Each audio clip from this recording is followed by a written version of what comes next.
Welcome to this wonderful platform, Linda's TV show. This is the home of news.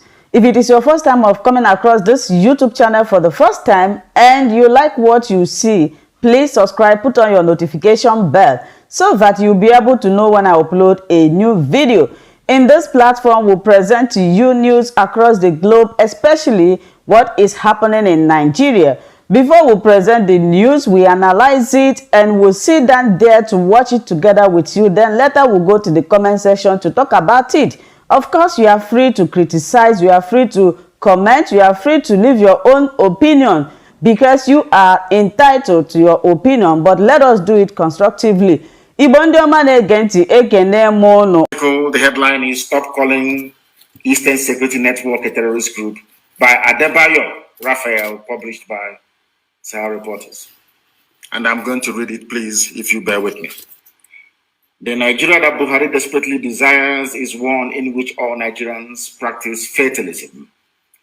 The day we all become fatalists in the face of the mighty oppression and injustice happening under Buhari's regime is the day we stop being free. In other words, there is an acknowledgement by this very writer that we are living under a regime of terror and bondage. The only mistake he made was to refer to it as a Buhari regime. It is not. It is an organized Fulani banditry regime. Fulani Caliphate is in charge of everybody right now in the zoo as we speak. But what troubles me is that they have managed to get into the minds of the people. Not into the minds of IPOB, of course. Heaven forbid. They have now managed to get into the minds of the people. And that is why they are able to wreak havoc.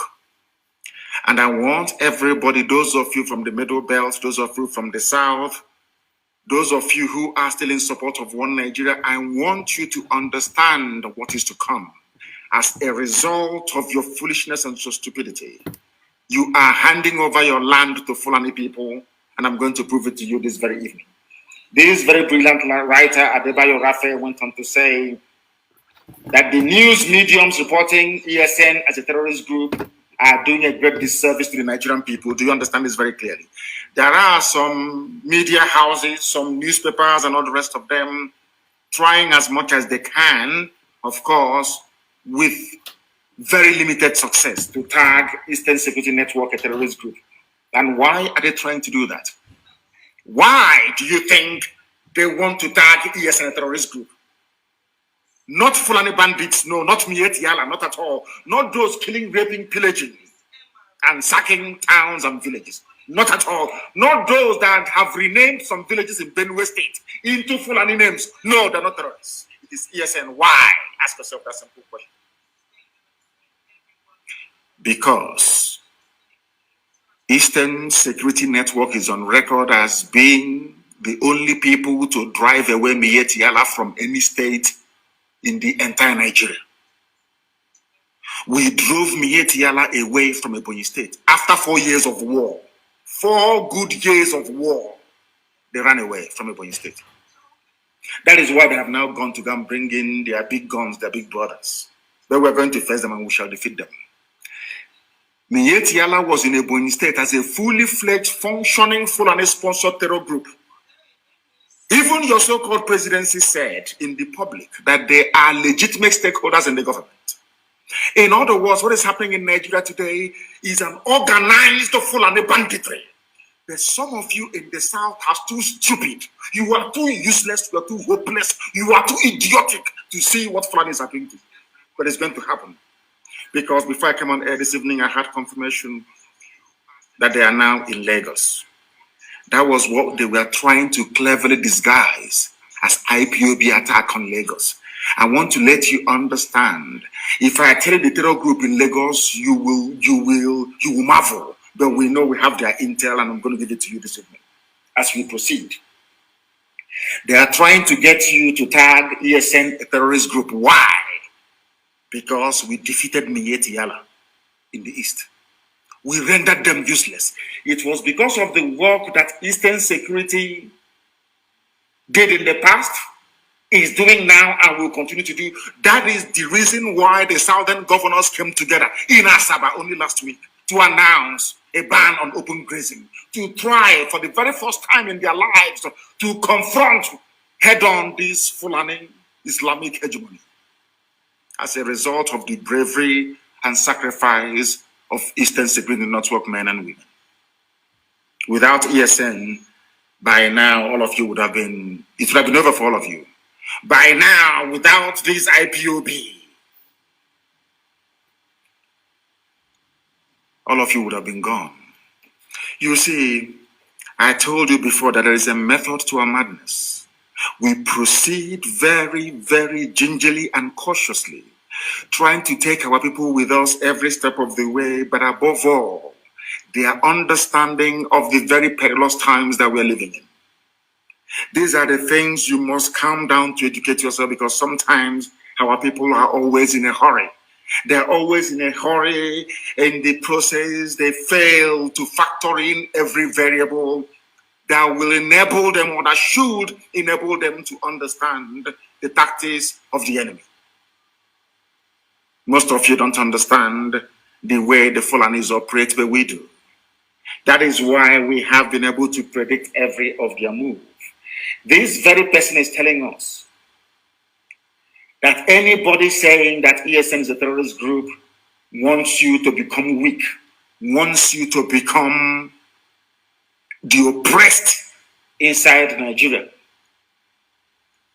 What IPOB is doing is to defy oppression, is to confront evil face to face. We have paid very dearly for it, and we are still paying for it. But the sacrifices we are making is to ensure that the generations to come after us cannot endure this level of oppression, this level of humiliation.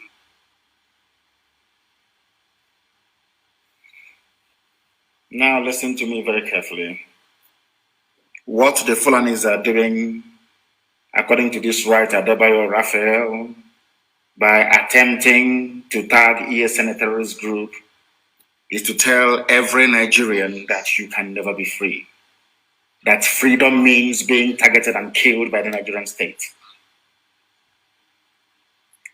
He went on to say, but I reject that. We cannot be free and not be free. In other words, if you decide to cage the people, they must rise up one day to agitate.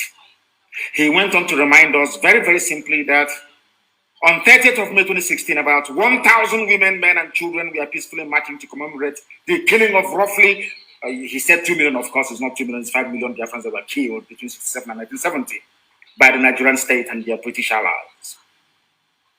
They were on the receiving end of a very terrible, inhumane terrorist blitzkrieg, that was what they called it, by the Nigerian security forces under the mail-fit orders of Buhari at that time when he was still alive. On that very day, a report by which all of you have, all forgotten, of course. A report by Amnesty International confirmed that no less than 150 peaceful Biafran commemorators were shot and killed. At least 70 of them injured as a result of attacks over 2 days by Nigerian army and police. All of you have all forgotten because you are black people. He went on to enumerate that this series of massacre of IPOB people were intended to put fear into us. They were intended to make us bow before the Fulani Caliphate, so that others may become amenable to the rule of the Janjaweed. But because IPOB stood strong despite all the things that we went through, that is the reason why people, especially from the south and to an extent from the north, from the middle belt, are now beginning to rise up to say that enough is enough due to all those sacrifices. My father went into it as well and was sacrificed. So was my mother. My men died defending me in my house. This very article went on to enumerate in great detail every illegal activity brought upon the people of Biafra by the Nigerian state that some of you seem to have forgotten. He went on to say that no Nigerians signed the contract of human rights violations and enforced disappearances. They are kidnapping people today, selling their parts to the Chinese. In other words, if you go to China now and you order penis wonton soup, you will see the penis of young men from Biafra land in your bowl of wonton soup in China. Right now, as we speak, the kidnapping, the disappearances are going on, nobody's talking. Any day we react to it, all of you fools from the south and to an extent from the middle belt will be shouting and writing your usual rubbish. Now that extrajudicial disappearances and enforced killings are going on, now, right now, in our land, nobody's talking. The day we react, all of you will start jumping up and down. And I will come to the brain of the black man later on, because I have something in store for you this evening, at least to help clear up all those cobwebs that makes you, or should I say, predisposed to stupidity and mind control by people you should be controlling instead. The Fulanis have come to take over our land, and we have said to them that they're not going to do it. We are not going to allow them to do it, not now, not tomorrow, not ever. And the sooner they understand this, the better for everybody. Because one thing that the Janjaweed must bear in mind is this, is that this very generation of IPOB, we're not going to allow it. And you can call me a terrorist, you can write all the junk you like. See, the Fulanis are very clever. Before they came, they used to rely on Yoruba media houses to do the dirty work for them. But as the Yoruba media houses were doing the dirty work for them, and of course some Igbo media houses as well, like Sun newspaper, they went back and created their own. Some of you didn't know there was a newspaper called the New Nigerian Newspaper in those days, trying to trumpet the position of the North, or should I say the Arewa Core Sharia North. Today they have the Daily Trust and they have Premium Times doing a very beautiful job for them. Their job is to assuage you. They are the ones that will come and inflict injury and pain on you. They are the ones telling you, oh, don't worry, it will be better, you will get healed. They will never tell you that the person beating you will ever stop beating you. No, they will tell you, oh, don't worry, it's not only pain. After a while, you get over it. I want the likes of Joseph Carlo, all these Efulefus to understand what I'm saying this evening. You people have placed our lives in danger. Because of you, that is why all these killings are going on all over the place by the Fulani. Because of you, those of them in the West, like Tinubu, Obasanjo, and all the rest of the fools over there. Because of you, that is why this evening, as I'm right here on air preaching, Yoruba people are paying ransom to go to their farms to go and farm in Yoruba. The media will not report it. The same way they will not report how many soldiers they have lost so far. That is their new game plan. But in Biafra land, they will keep dying. That I assure them. Kidnap all you like. Intimidate all you like. Oppress all you like. But let me tell you something you don't quite understand.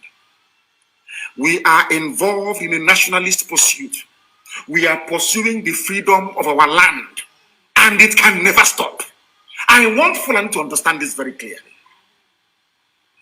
Understand it very, very clearly. We are not going to stop. Not today, not tomorrow, not ever. If you have come to our land to kill us, you are going to die there. That I can assure you. I am not perturbed by the tag of terrorism, by the tag of you're proscribed, the proscribed, outlawed IPOB, a human being in Nigeria who is suffering, a journalist who is suffering, a media house that understands the pain, the suffering, the anguish, the torments that the people are going through every day is starting this junk on a daily basis. And the Fulani Janjaweed they're all going to find you. They will find you. Do you know that people are being kidnapped in Aba by the Nigerian army sent to Sokoto? They are now demanding ransom. A man paid 6 million naira only 4 days ago to have the wife, his second wife, released to him that was taken to Sokoto. Are you sure you people don't actually understand what is happening around you? We are in a state of war. They've not declared it, but we are in a state of war. Nelson Mandela was called a terrorist. Yes, Nelson Mandela. Go and do your research because everything I tell you is gospel. Nelson Mandela was tagged a terrorist. Oliver Cromwell, that brought a semblance of the rule of the people. The reason why in England you have the House of Commons today, that the power resides with a commoner, a prime minister, like Boris Johnson, is because of Oliver Cromwell. Are you listening to me very carefully? The reason why the House of Common People in England is the strongest house you have, not the House of Lords. They are the ones that make the laws. The reason why in England today, somebody who is not either a landed gentry or somebody who is not from the royal family or somebody who is not titled, like an earl, a lord, a viscount, is not the prime minister, is because of a man called Oliver Cromwell, an Englishman. He too was called terrorist. So too was George Washington. During America's War of Independence, George Washington, this America that every ant wants to go to, this same United States of America that everybody will die to go and live in, is called the land of the free. Or should I say the land of the brave and the free? The man that made it possible is George Washington. The British called him a terrorist. I'm saying all of these things tonight so that if you're called a terrorist because you're an IPOB, because you fund ESN, it is a badge of honor. After following what I'm reading out to you tonight, you will understand it. Who are we compared to Nelson Mandela? Of course, we are nobody. Yet he was called a terrorist. It didn't stop him. It did not stop the armed wing of ANC come towards his way from doing their job to make sure that apartheid collapses. Apartheid, where South Africa abducted, anything abductable, they abducted, they killed, they massacred. At the end of the day, the will of the people prevailed. Our people should not despair. We are going through a very difficult time, aided and abetted by the likes of the Sarikin Fulani, of Zodema, the likes of Ojus or Carlo. I'm sure by now that Rochas have repented. He has in fact, his eyes are now open. All the fulefus talking about one Nigeria is now very clear to all of you that the Fulanis do not mean well. Not for us who are fighting them, neither for you who are their slaves.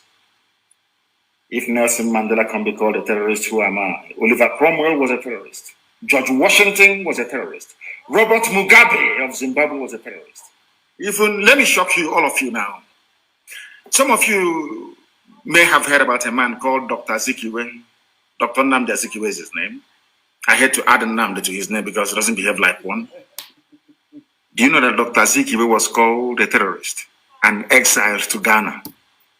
Are you aware of that? Do you know who called him a terrorist? The same Britain, United Kingdom. Are you aware of that? Dr. Zikiwe, that fought and set Nigeria free. Do you know he was sent to jail by the British? Do you know that Ahmadu Bello never went to jail? Do you know that Abubakar Tafawa Balewa never went to jail? The only people that went to jail are those from the south. Awolowo and Azikiwe are the only people that went to jail in order to set Nigeria free. Are you aware of that? No, you don't know. And they were called terrorists. Yes, Nnamdi Azikiwe was called a terrorist by the British. You must listen to me attentively. I said this program cannot be like any other. You must listen attentively this evening, please. And invite people to come and listen as well. Nnamdi Azikiwe was called a terrorist by the British. Chief Obafemi Awolowo was not spared. Chief Obafemi Awolowo was called a terrorist as well for trying to set his people free.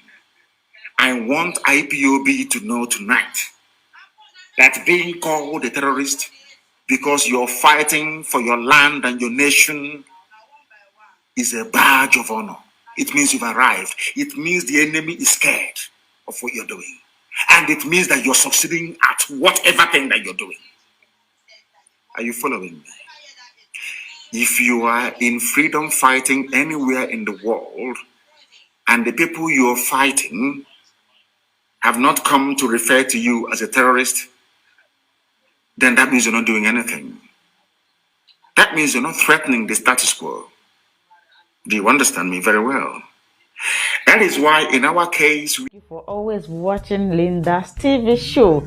I will see you again in my next video. Remain blessed. I appreciate each and every one of you. And keep on watching Linda's TV show. If you have not yet subscribed, please, I beg you to do that so that you'll be getting more updates from me. Bye-bye.